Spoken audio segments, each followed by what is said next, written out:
Proposition C, real estate transfer tax exemption and office space allocation. The context, we have a lot of empty office spaces downtown, as you know, COVID, so on and so forth. I think our vacancy rate is like 30% of the office space, okay? So what this proposition will do is it'll waive the tax for transferring properties when you're converting from office to residential uses, up to a max of 5 million square feet. And for context, Westfield Mall is 1.5 million square feet. So I don't know that helps, but 3+ Westfield malls of space can use this exemption. It's not the Westfield anymore. That doesn't sound like that a lot. Westfield. Yeah, it actually doesn't. But you can probably house like a lot of people in there. Actually, no, it's pretty big. Okay, so this would also allow the Board of Supervisors to amend or suspend or reduce the tax, but not increase the tax without voter approval. So this is a tax like when you sell a property, you have to just pay the city some stuff, okay? This will also increase the limit on office space development, kind of marginally, by including the converted or destroyed office space. There should not be a question mark there. The context for this is that the city says we want to control how fast the city grows or how many skyscrapers can go up every year. So there's a certain limit of how much office space can be created. What this will do is, so when the office is turned into residential, if that office was like 1,000 square feet, then that 1,000 square feet will go back into the allocation, and someone else can build 1,000 square feet of office somewhere else. So that's kind of like a minor point of this. The main thing is that should we exempt this tax?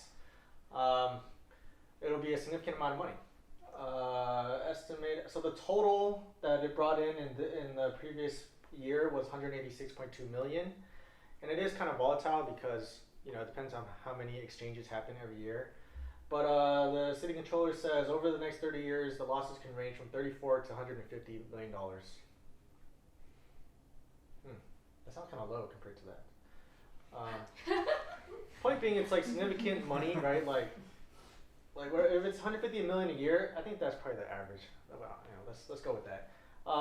That's significant money that city could be using on all sorts of things, right? Homeless, housing, so on and so forth. Carmen says, an article she read that we're currently actually stabilized as far as the office spaces being vacated versus companies coming in. Okay, so do I have another thing? No, I don't. Would this increase the amount of housing? No. That's one of the main questions, is to incentivize the conversions and create housing. And it doesn't really say anything about affordable or not. It's just total housing space, right? So,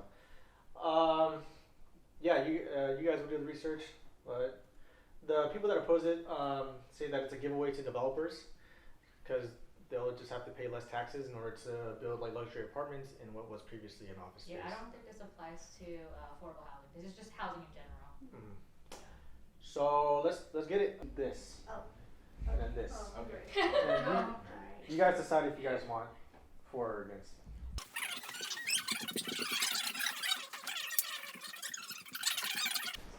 Okay, who's for? Just let's go. Go. Take it away. That is pretty good. Why should we vote for this? It'll provide more housing. More housing is always good. Not necessarily affordable housing, but you know what? More housing is good because if rich people have more places to go to, then they can free up some of the spaces that they're taking up right now, and it'll bring rents down. Supply, demand, blah blah blah. Let's revitalize the downtown. I mean, why is the downtown so dead? I mean, like we used to have a lot of businesses there, now not so much. So if we're not going to have as many businesses there, and people want space to live their lives, then let's provide some of that space, reallocate some of that space for people to live their lives. Revenue losses would be pretty negligible compared to the city budget of like 3-point-something billion. This is only like what, 1.5 million potentially, and it's really small compared to the potential upside of providing housing. We're like, if we're going to spend like $300 million on a bond measure for affordable housing, why not spend upwards of 1.5 million for a lot of housing downtown? I think it's a slam dunk. I think Kevin Durant agrees with me. Yes. That's all. Anybody else on my side? There's a cap. Remember, there's a cap. So this is a tax exempt on all transitions from office space to residential space? What else? Yeah. It just increases foot traffic, which essentially rebuilds the community down there. So Yeah. we're just revitalizing the downtown. And it would make it safer It's a too. positive effect. You get more people down there living their lives. Make it safer, because right now it's like the downtown, or at least parts of the financial district, are very much like, is it a business day or is it not a business day? And that's the difference between, is it alive or is it a ghost town? You know, on like a Sunday downtown, it's like a ghost town, man. It's crazy. So you get some like regular residents like living around there, and then it's kind of like it's more like a city. It's open I think another thing that Carmen brought up was that this prop is indefinite in the sense that like, even if it doesn't revitalize downtown right now, like it can definitely have other effects to the city in the future as well. So like, if offices and other places in the city want to convert, they can. It'll be easier for them to convert. There's more incentive to do it. And I think that's, for me, that's the selling point. But that's just me. Slam dunk. Last thoughts on the four side? Okay, again, scope. So, I guess a lot of the stuff that we were reading was like, the main people are a group that this benefits is just like rich billionaires that own these buildings, and a lot of times these buildings that are vacant, like they're losing money on it anyways, and maybe it was in the plans regardless. So why are you taxing these already, or why are you removing taxes for these already rich, either like property owners or corporations? So and like the like based on that, it's like this doesn't necessarily incentivize them. It just is a tax break, which doesn't really help middle class and low income San Franciscans. And also, I think there was nothing about affordable housing. This money could be used for that. And again, it's coming from rich people, so it's not like it's necessarily benefiting anyone that needs money. And yeah, I think the other thing was making an existing office building residential. It's not straightforward at all. Like you have to change a lot of the internals, and I think you were mentioning that they oftentimes just tear down the whole building and rebuild it. So it's not like this just immediately brings a lot of residential houses and things like that to the area. Anything else? A lot of the arguments were just related to like tax breaks for billionaires. Developers. We hit billionaires, no more tax breaks. Oh yeah, there's also one other thing. They mentioned that like something that was kind of left over was that by allowing this to pass, then you can be like rolling back like a different prop that was previously voted on that would close loopholes made to allow corporations to avoid paying their fair share in terms of like tax breaks and things. So it seemed a little bit sneaky that this would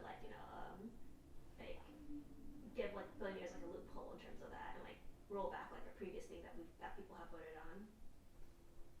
So it sounds like it'll cost a lot of money to transition from office to residential space. So it sounds like that's an argument for this prop, because it's expensive to transition, so we should give a tax exemption. Well, I'm really curious also how much of a tax exemption is it really going to be? It says anywhere from 0.5% to 6%. That's what the book said. So, okay.